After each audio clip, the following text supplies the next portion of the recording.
കാട്ടാൻ ആക്രമണത്തിൽ അതിദാരുണമായി കൊല്ലപ്പെട്ട കുട്ടമ്പുഴ സ്വദേശി എൽദോസിന്റെ മാതാപിതാക്കൾക്ക് കൈത്താങ്ങുമായി എന്റെ നാട് കൂട്ടായ്മ.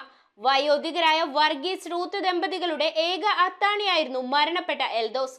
കുടുംബത്തിന് എല്ലാ മാസവും ആവശ്യമായ ഭക്ഷ്യ ഉൽപ്പന്നങ്ങളും പെയിൻ ആൻഡ് പാലിയേറ്റീവ് സേവനവും ഉറപ്പാക്കുമെന്ന് പറഞ്ഞാണ് കൂട്ടായ്മ അംഗങ്ങൾ മടങ്ങിയത്. പുതുവത്സര ദിനത്തിലാണ് അതിദാരുണമായി കാട്ടാനാക്രമണത്തിൽ കൊല്ലപ്പെട്ട ക്നാച്ചേരിയിലെ എൽദോസിന്റെ മാതാപിതാക്കളെ സന്ദർശിക്കാനായി എന്റെ നാട് കൂട്ടായ്മ അംഗങ്ങൾ എത്തിയത്. വയോധികരായ വർഗീസ് റൂത്ത് ദമ്പതികളുടെ ഏക അത്താണിയായിരുന്നു കൊല്ലപ്പെട്ട എൽദോസ്. അതിനാൽ ഇവരുടെ കുടുംബത്തിന് എല്ലാ മാസവും ആവശ്യമായ ഭക്ഷ്യ ഉൽപ്പന്നങ്ങളും പെയിൻ ആൻഡ് പാലിയേറ്റീവ് സേവനവും നൽകുമെന്നും ക്നാച്ചേരി മേഖലയിൽ കഴിയുന്നത്ര സോളാർ സ്ട്രീറ്റ് ലൈറ്റുകൾ ലഭ്യമാക്കുമെന്നും എന്റെ നാട് ചെയർമാൻ ഷിബു തെക്കുമുറം പറഞ്ഞു. കാട്ടാനയുടെ ആക്രമണത്താൽ അതിദാരുണമായി കൊല ചെയ്യപ്പെട്ട എൽദോസിന്റെ ഭവനത്തിൽ ഇന്ന് എന്റെ നാടിന്റെ നേതൃത്വത്തിലുള്ള സഹായ പദ്ധതിയുടെ തുടക്കം കുറിക്കുകയാണ്.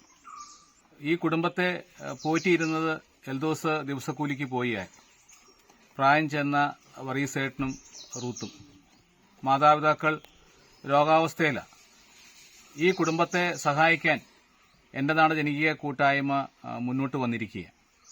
ഈ കുടുംബത്തിന് ആവശ്യമായ ഭക്ഷ്യ ഉൽപ്പന്നങ്ങൾ ലഭ്യമാക്കാനുള്ള ഒരു പദ്ധതിക്കാണ് ഇവിടെ തുടക്കം കുറിച്ചിട്ടുള്ളത്. എല്ലാ മാസവും ഈ കുടുംബത്തിന് ആവശ്യമായ ഭക്ഷ്യോൽപ്പന്നങ്ങൾ, ആവശ്യമുള്ള സാധനങ്ങൾ കടയിൽ നിന്നും വാങ്ങുവാനുള്ള ക്രമീകരണം എന്റെ നാട് ജനകീയ കൂട്ടായ്മ ഇവിടെ നടപ്പിലാക്കുകയാണ്. മാർത്തോമ പള്ളി വികാരി ഫാദർ നിതിൻ കെയു, ഗ്രാമപഞ്ചായത്ത് അംഗം ജോഷി പൊട്ടയ്ക്കൽ, ബ്ലോക്ക് പഞ്ചായത്ത് അംഗം ജെയിംസ് കൊറമ്പേൽ, മുൻ പഞ്ചായത്ത് പ്രസിഡന്റ് CJ എൽദോസ് എന്നിവരും എന്റെ നാട് പ്രവർത്തകരും നാട്ടുകാരും എൽദോസിന്റെ ഭവനം സന്ദർശിക്കാനായി എത്തിയിരുന്നു. News bureau, Kothamangalam. Kopparambil ayurvedic hospital and research centre. ഉഴിച്ചിൽ, lumbar spondylitis, cervical spondylitis, disc bulging കൊണ്ടുണ്ടാവുന്ന ബുദ്ധിമുട്ടുകൾ എന്നിവ ചികിത്സിക്കാൻ വിദഗ്ധരായ ഡോക്ടർമാർ. Kopparambil ayurvedic hospital and research centre.